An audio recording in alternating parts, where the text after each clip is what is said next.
मेरे पति शादी के दूसरे दिन ही मुझे छोड़कर काम के सिलसिले में विदेश चले गए और कुछ दिनों के बाद ही मुझे अपने साथ ले जाने का वादा कर गए। लेकिन काफी दिन हो जाने के बाद भी जब मेरे पति मुझे लेने के लिए नहीं आए तो मैं उनकी यादों में तड़पने लगी। मैं जवान थी, खूबसूरत थी और मेरे जिस्म हर समय प्यार पाने के लिए तड़प रहा था। लेकिन मैं बेबस थी, लाचार थी। और फिर इसी बेबस और लाचारी में मैं अपने देवर के करीब जाने लगी और मेरा देवर भी पूरा पूरा मेरा साथ देने लगा। और फिर एक दिन जवानी की दहलीज पर कदम रखते ही मैं देखने में बहुत ही ज्यादा खूबसूरत हो गई थी। और फिर बहुत कम उम्र में ही मेरी शादी रितेश नाम के एक लड़के के साथ हो गई थी। अब मेरी शादी को 3 साल हो गए थे। लेकिन शादी के दूसरे दिन ही मेरे पति काम के सिलसिले में विदेश चले गए। वो शादी के पहले भी विदेश में ही रहते थे और अब मैं यहाँ पे बिल्कुल अकेले रह गई थी। मैं उन दिनों को बहुत ही ज्यादा याद करती थी और अपने पति के साथ पाने के लिए हर वक्त तड़पते रहती थी। मेरी उम्र की लड़की अपने पति के साथ खूब मजे करती थी, जिन्हें देखकर मेरा भी मन करता था कि मैं अपने पति के साथ घूमने जाऊं। लेकिन शादी के 5 महीने बाद ही मेरे पति मुझे छोड़कर विदेश चले गए। मैंने कई बार अपने पति से फोन पर बात करते हुए कहा कि वह भी मुझे अपने पास बुला ले, लेकिन वह मेरी बात मानने को मंजूर ही नहीं थे। विदेश में मेरे पति बहुत ही अच्छी कंपनी में काम करते थे। उनकी सैलरी काफी अच्छी थी। लेकिन अपने पति के बगैर यहाँ पर मेरा मन नहीं लग रहा था। मेरे ससुराल में मेरे साथ मेरे देवर रहते थे। मेरे देवर की शादी मुझसे पहले हुई थी और उन दोनों की लव मैरिज थी। मेरे सास ससुर बहुत पहले ही भगवान के प्यारे हो गए थे। मेरी एक ननद थी जिसकी शादी हो चुकी थी और वो भी समय न मिलने के कारण 2 साल में ही मिलने आया करती थी। इसलिए मैं अपने ससुराल में अकेले पड़ गई थी, क्योंकि शाम को जैसे देवर घर आता दोनों पति पत्नी अपने रूम में चले जाते। वो दोनों जिंदगी के खूब मजे ले रहे थे, लेकिन मैं दोनों को देख देख कर तरस जाया करती थी, क्योंकि मैं अपनी उम्र की उस चौराहे पर थी जहां पर अक्सर लड़कियां अपने जज्बातों पे काबू नहीं रख पाती थी। जब भी मैं अपने देवर देवरानी को देखती मेरा मन बहुत ही उदास हो जाता था। मैं अपने पति को बहुत ही जिद करती थी वो भी मुझे अपने साथ विदेश ले जाए, लेकिन वो कहते अभी हालात ठीक नहीं है। यह सब सुनकर मैं मायूस हो जाती। सारा दिन तो मैं घर के काम काज में गुजार देती, लेकिन शाम को जब दोनों पति पत्नी को एक साथ देखती तो मेरा भी मन वह सब करने के लिए मचलने लगता था। और फिर जब मैं उनके कमरे से बाहर जाकर खड़ी होती, उन दोनों के कमरे से बाहर आहट सुनती, तो मैं समझ जाती वह लोग तो आज खूब मजे ले रहे हैं। उन दोनों को देखकर मुझे अपनी किस्मत पर रोना आता था। असल जिंदगी के तो मजे वो दोनों ही ले रहे थे। मेरी शादी मेरी माँ ने करवाई थी। मैं बहुत ही मिडिल क्लास फैमिली से बिलोंग करती थी। माँ ने जब बताया लड़का विदेश में जॉब करता है तो मेरे घर वालों ने तुरंत मेरी शादी कर दी। शादी को लेकर मेरे दिल में कई अरमान भरे हुए थे, क्योंकि मेरी बहुत ही सारी सहेलियों की शादी जब हुई थी तब वह मुझे अपने सुहागरात के पीड़ा के बारे में सुनाया करती थी।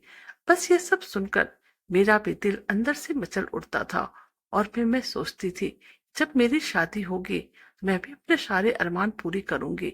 मेरी उम्र 20 साल की थी। घर वालों ने लड़के की अच्छी इनकम देखकर तुरंत ही मेरी शादी कर दी। मैंने सोचा था कि मैं भी अपने पति के साथ विदेश में सेटल हो जाऊंगी और वहां पर हम दोनों खूब मजे करेंगे।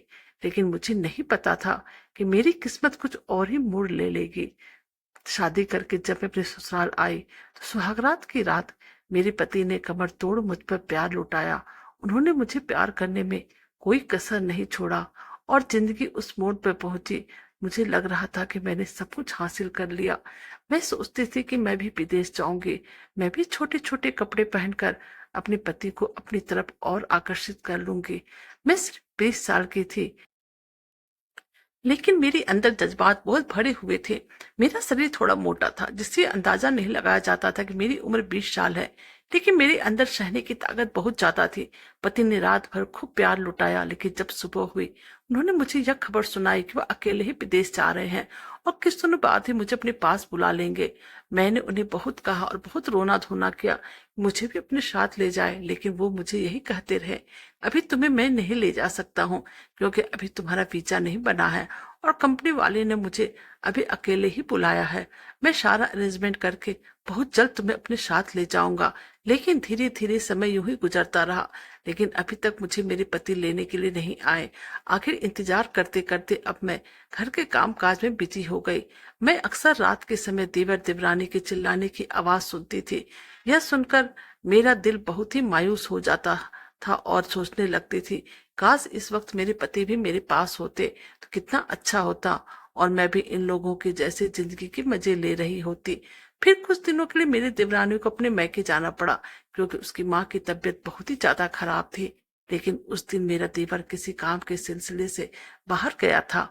वह रात को वापस आने वाला था, इसलिए मेरी देवरानी कहने लगी कि रात को जब सुमित घर आए तो आप उसे बता दीजिएगा, क्योंकि अभी मैंने बहुत फोन लगाया लेकिन उनका फोन बंद आ रहा है। मैं कुछ दिनों के लिए अपने मैके जा रही हूँ, क्योंकि माँ की तबीयत ठीक नहीं है। यह सुनकर मैंने उसे कहा, तुम चिंता मत करो, तुम आराम से अपने घर जाओ, मैं यहाँ पर ध्यान रखूंगी। फिर रात को जब मेरा देवर सुमित घर आया तो मैंने कहा, तुम्हारी पत्नी कुछ दिनों के लिए अपने मैके गई है, क्योंकि उसके पापा की तबीयत ठीक नहीं है। यह सुनकर मेरा देवर कहने लगा, अभी कुछ दिन पहले ही मैंने उसे फोन किया था। मैंने कहा, अच्छी बात है, तुम लोगों की तो बात हो गई, मैं तुम्हारे लिए खाना लगा देती हूँ, तुम जाकर फ्रेश हो जाओ। सुमित अपने कमरे में चला गया और मैं किचन में जाकर खाना बनाने लगी। खाना बनाकर जब मैं सुमित को आवाज देने लगी, उसने कोई जवाब नहीं दिया। अब मैं उसे बुलाने के लिए उसके कमरे में चली गई तो अचानक से मैं सुमित को इस हालत में देखा कि मेरी सांसें वहीं पर थम गई, और उसे देखकर मेरे तन बदन में आग लगने लगी, क्योंकि उसमें सुमित बाथरूम से नहा कर निकले थे। उसके बदन पे एक भी कपड़े नहीं थे, उसने सिर्फ एक पतला सा टॉवेल से अपने आप को ढक कर रखा हुआ था। और अब जैसे हम दोनों की निगाह एक दूसरे से टकराई, हम दोनों के शरीर में एक अलग ही एहसास उठने लगा। हम दोनों के दिल की धड़कन कमरे में साफ सुनाई दे रही थी। फिर सुमित को देखते ही मैंने उसे कहा, मैं तुम्हारे लिए खाना लेकर आई थी। लेकिन मेरी बात पर सुमित ने मुझे कोई जवाब नहीं दिया, उल्टा धीरे धीरे से मेरी तरफ कदम बढ़ाने लगा। आज उसके अंदाज मुझे कुछ अलग ही लग रहे थे। सुमित के चेहरे पर मुझे शैतानी मुस्कुराहट नजर आ रही थी। वह धीरे से मेरे करीब आया और खाने के ट्रे को पकड़ते हुए मेरे हाथों को छुआ। सुमित के छूने से मेरे तन बदन में करंट सी दौड़ गई और मैं अपने आप में बेकाबू सी होने लगी। लेकिन इससे पहले कि मैं अपना होशो हवास खो देती, मैंने तुरंत अपने आप पर काबू पा लिया और किचन में आकर बर्तन धोने लगी। अभी मैं बर्तन धो ही रही थी और अपने आप को संभालने की कोशिश कर ही रही थी कि उसी वक्त सुमित भी किचन में आकर मेरे पीछे एकदम करीब से खड़ा हो गया। उसे इतने करीब देखकर मेरे हाथों से प्लेट गिर गई। तब सुमित मुझे कहने लगा, भाभी जान, थोड़ा संभल कर काम किया करो। और ये कहते हुए सुमित ने मेरी कमर पे हाथ रख दिया। इतने दिनों के बाद किसी ने मुझे इस तरह से छुआ था। सुमित के छूने से मेरे शरीर में हलचल सी होने लगी। अब सुमित मुझे कहने लगा, भाभी जान, और कितना काम करोगी, थोड़ा अपने लिए भी तो समय निकाल लिया करो। मैंने कहा, हाँ, मैं अपने लिए टाइम निकाल लूंगी, लेकिन मुझे कोई टाइम देने वाला ही नहीं है।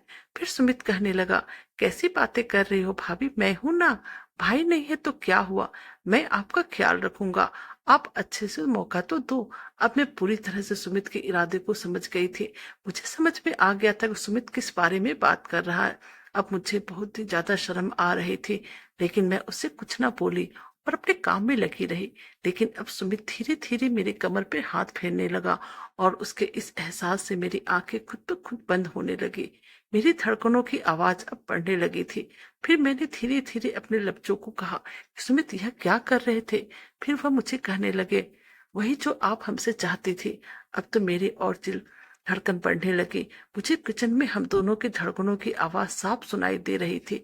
फिर धीरे धीरे सुमित का हाथ मेरी नाभि पर आने लगा। अब मुझे बर्दाश्त नहीं हो रहा था। फिर सुमित कहने लगा, आपको क्या लगता है कि मुझे समझ में नहीं आता कि भाई के जाने के बाद आप कितनी अधूरी हो गई हैं। आपके अंदर भी अरमान है, लेकिन आपने सारे के सारे अरमान अपने दिल में दफन करके रखे हैं। मेरा बहुत ही मन है कि मैं आपके सारे अरमान को पूरा करूं। सुमित के मुंह से यह सब सुनकर मैं मुझे कुछ न बोली और चुपचाप उसकी ओर देखने लगी। अब सुमित ने मुझे अपनी बाहों में उठा लिया और उठाकर मुझे मेरे कमरे की तरफ लेकर जाने लगा। आज ना चाहते हुए भी मैं अपने आप को रोक नहीं पा रही थी। मुझे पता था ये गलत है, लेकिन ना जाने मैं कितने दिनों की प्यासी थी। अगर मेरे पति मेरे साथ रहते मैं कभी भी ये गलत कदम ना उठाती। अगर मेरे साथ रहते तो मुझे कभी भी इस तरह का एहसास ना होता। मैंने कभी नहीं सोचा था कभी सुमित को मेरे इस एहसास की भी समझ होगी। फिर सुमित मुझे कमरे की तरफ लेकर आया और बिस्तर पर ले जाकर मुझे बिठा दिया और फिर अपनी उंगलियों से मेरे पैरों को सहलाने लगा। आज मुझे अपने पति की याद नहीं आ रही थी। मेरा बस यही मन हो रहा था मैं इन पलों को अच्छे से बिताऊं। सुमित के इरादे भी आज नेक नहीं लग रहे थे। मैं तो और मैं सुमित की बाहों में खो जाना चाहती थी। फिर सुमित से धीरे धीरे से कमरे की लाइट ऑफ कर दी और फिर धीरे धीरे मेरी तरफ बढ़ने लगा। फिर जैसे उसने मेरे माथे पर किस किया तभी अचानक मुझे अपने पति की गुस्से भरी आवाज सुनाई दी। यह आवाज सुनते ही मैंने तुरंत सुमित को अपने से अलग कर दिया। फिर मैंने देखा कि मेरे पति बाहर दरवाजे पर ही खड़े थे और उनका चेहरा पूरा लाल हुआ पड़ा था। फिर वो गुस्से से कहने लगे, अच्छा मेरे पीठ पीछे आज यह सब चल रहा है। यह सुनते मेरे माथे से पसीने छूटने लगे। मेरा तन बदन कांपने लगा। इससे पहले कि मैं कुछ बोलने की हिम्मत करती कि तभी अचानक सुमित कहने लगा कि भाभी के कहने पर ही मैं यह सब कर रहा था, क्योंकि भाभी का यह सब करने का बहुत ही मन हो रहा था। आप उनसे बहुत ही दूर रहते हो। सुमित के मुंह से ये सब सुनकर मैं अचानक हैरान हो गई, क्योंकि इन सब के पीछे हम दोनों का पूरा पूरा हाथ था। लेकिन जैसे सुमित उसके आगे कुछ कहने वाला था तभी अचानक मेरे पति गुस्से में कमरे में जाकर सुमित को एक जोरदार थप्पड़ जड़ दिया और कहने लगे, मैं दरवाजे पे खड़ा तुम दोनों की सारी हरकतें देख रहा था। तुम मेरे सगे भाई होकर मेरे साथ धोखा कैसे कर सकते हो? मैं तो तुम पर अपनी जान छिड़कता था, पर तुम मेरे पीठ पीछे ये सब कर रहे हो। अगर तुम्हारी बीबी को इस बारे में पता चल गया तो सोचो कितना बुरा होगा। यह सुनकर सुमित खड़ा हो गया था। उसने भाई से माफी मांग रखा था। मैंने पति से यह सवाल किया कि आप अचानक यहाँ कैसे? तो वो मुझे कहने लगे, तुम बार बार अक्सर मुझे फोन कर कर यही कहती थी और बहुत रोती थी मुझे तुम अपने पास बुला लो। और कहीं ना कहीं मुझे भी यही एहसास होता था कि मैं तुम्हें हिंदुस्तान में अकेला छोड़ आया हूँ और तुम मेरे बिना अकेले कैसे रहती होगी। यही सब सोचते हुए मैंने प्लान बनाया था। सोचा था कि मैं तुम्हें हिंदुस्तान जाकर सरप्राइज दूंगा। लेकिन मैं हिंदुस्तान आने के बारे में पहले कुछ भी नहीं बताया तुम्हें। लेकिन मैं बिल्कुल भी नहीं सोचा था कि हिंदुस्तान आकर मुझे एक नया सरप्राइज मिल जाएगा।